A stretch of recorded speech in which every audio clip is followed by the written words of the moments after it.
of just about everything you can pick up these days, Esquire and Newsweek and True Magazine and How We Came of Age, and an excellent book by Dick Cavett, which I don't have, and Newsweek said about him, well, what they say about him between the covers, that's an unfortunate phrase, isn't it, is most fascinating. Would you, what am I saying? Would you welcome, please, a sport if there ever was one, Mr. Joseph Namath.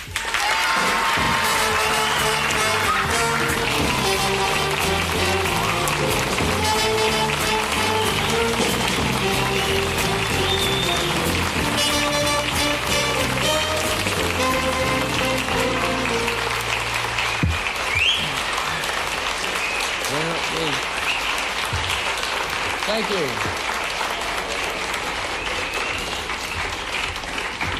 We're all glad to see you up and about.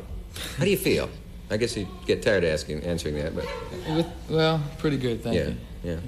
You know, the last time I was at your place, I don't know if you remember this, the one night I was there. What place is that?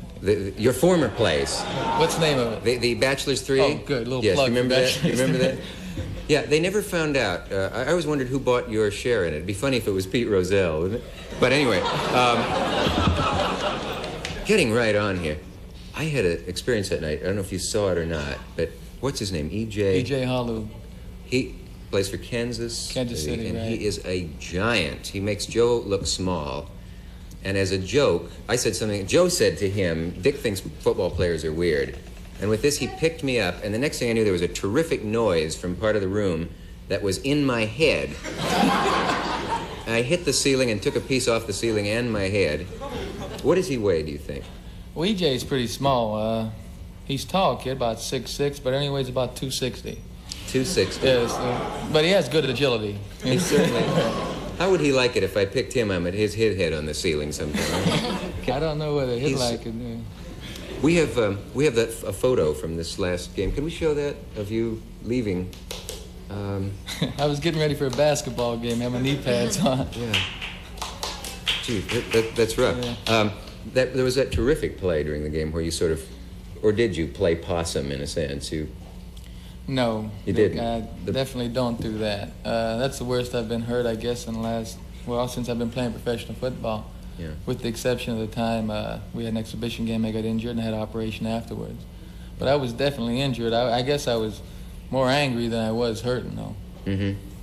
But they thought maybe you were faking it a bit when you did that and then made that terrific pass. Well, I didn't figure they'd be looking for a pass in the next play, so we put the old trick play on them, you know? Yeah.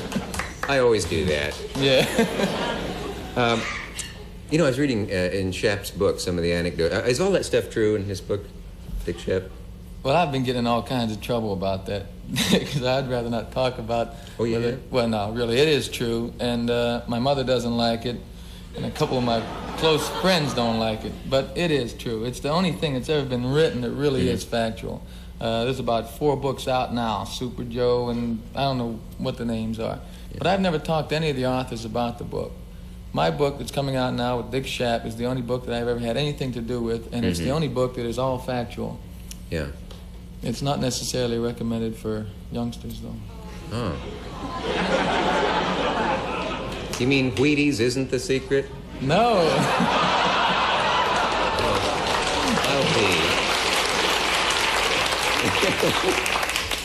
I'll be. Somewhere it was said that the worst game you ever played was when you were on the wagon.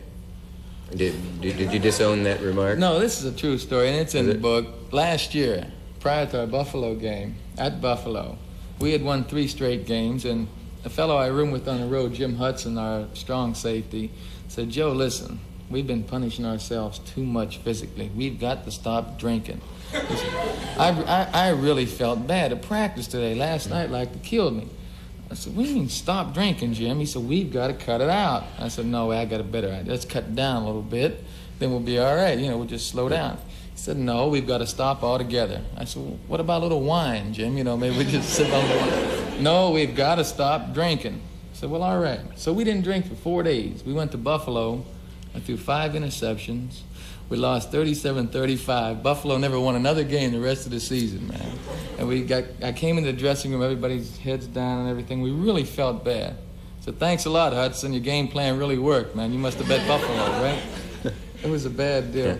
But there's this terrific myth about you now, and with the before the Super Bowl game, disappearing into a hotel with a lady and a bottle and being seen the next day wearing a fur coat. Oh, no, that's not true. No, I swear I didn't have a fur coat on.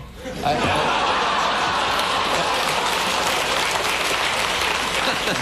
see. Well, I'm glad we cleared that out. Does O.J. Simpson impress you? Yes, he does. This is one of the greatest athletes I've ever seen. I know O.J. as a person, and he's a gentleman, you know, personally. He really is a good gentleman, and the man is a fantastic athlete. If he or injuries barred, he's going to be one of the greatest of all time. Mm-hmm. I remember, do you read all the stuff about you, all the articles? No. There's one piece by Rex Reed in Esquire, and he has a lot of impertinent things to say in it about, one was about the ladies at Bachelor's 3 that he didn't find totally attractive or something like that. Do you remember that? I remember saying something like that. Mm-hmm. You didn't get that. I remember saying something like that. Rex Reed, yeah. Oh, I see. Let's move quickly. Strong audience tonight. Way to go. No, let's move quickly. Yes. No, well, Oh. he's entitled to his opinions, and the unfortunate part of it is that his opinions are exposed to millions of people.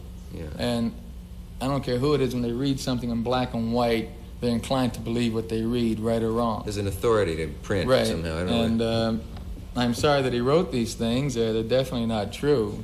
But if those are his opinions, he's certainly entitled to them. He has a colorful style, I suppose you might say. Well, I don't think you'd say that. I guess you don't have the sorry.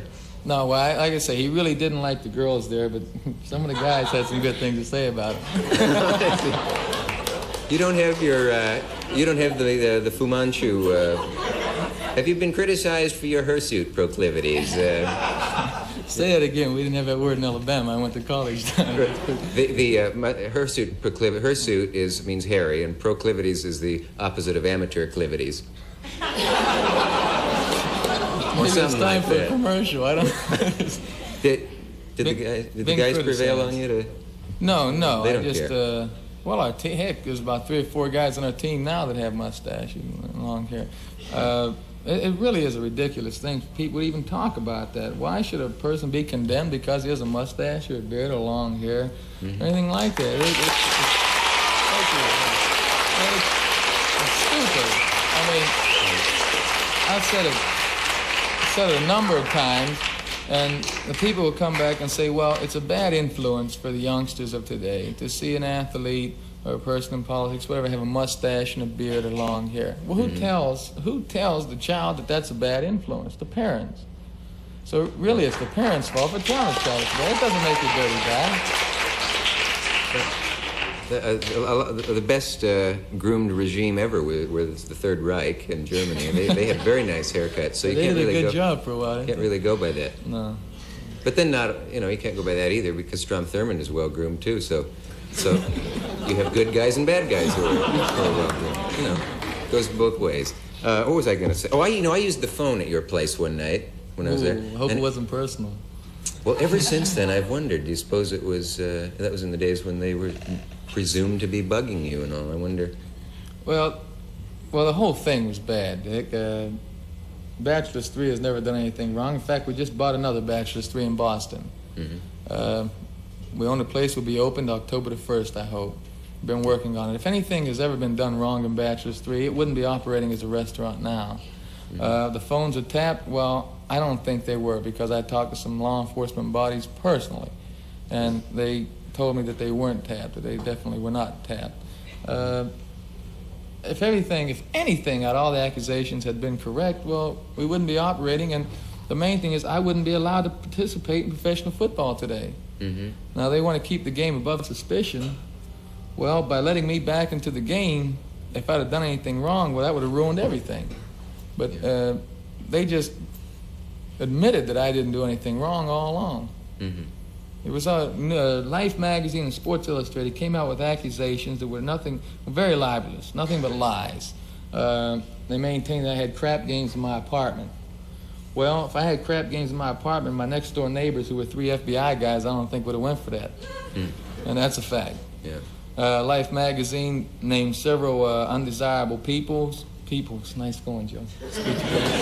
Several undesirable people to frequent a Bachelor's 3. Well, I'll tell you what, I may have seen a few of them, but I wish all of them would come in rather than the people that wrote these stories, because I think the people that wrote the stories are much more undesirable than people came in there. More undesirable. More undesirable. Yeah. Just because a man's name ends in a vowel doesn't make him undesirable. That's beautiful. That's the truth, too. Really. But how can they get away with writing these things? Didn't they know you're going to sue? No, because I may not sue. Depends All on right.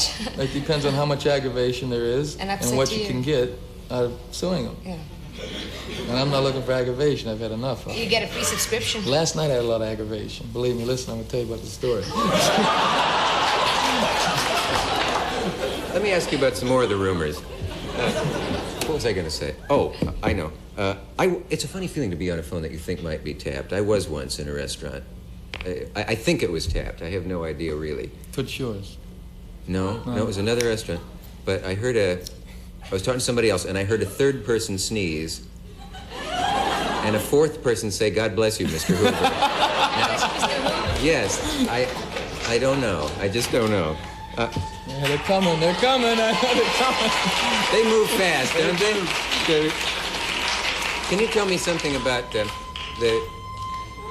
Mr. Powell has everything cleared up, so they're not after him. They must be after you. It must be me. They must have heard me. They've got a whole neighborhood bugged here. What was I going to ask you? Oh, tell me about this service that you and Mickey Mantle have for secretary. How does that go? It's called Mantle Men Namath Girls. Mm-hmm. The title, I think, is a pretty good one. Mantle Men. Namath Girls. Namath Girls. What it is, really, it's a very good employment agency. Mickey and I, needless to say, don't know anything about an employment agency, but we're learning. But the people that had the idea originally and the people we've employed are the top people that have been here in New York throughout the years. We have the whole 51st floor of the Chrysler Building, and the first week we were open, we put over 2,000 people to work. Gee. It's a real good business. We're hoping to open another 14 offices here in Manhattan alone. Mm-hmm. Is it always temporaries? Temporary and permanent. Temporary and permanent. And we don't take a fee. You don't take a fee? No. Mantle Man. Namath Girl. Namath Girl. I can see a girl coming in and say, I'm a Namath Girl, but I can't see a man coming in and saying, I'm a Mickey Man. I don't know if that's going to... Hey, I was going to tell you, just before we do a message, we passed out cards to the audience and that they could ask questions, some of the early people who were here. This one is interesting. This is written by... Does the close physical contact between a quarterback and the center ever lead to a meaningful relationship? Want to think about that?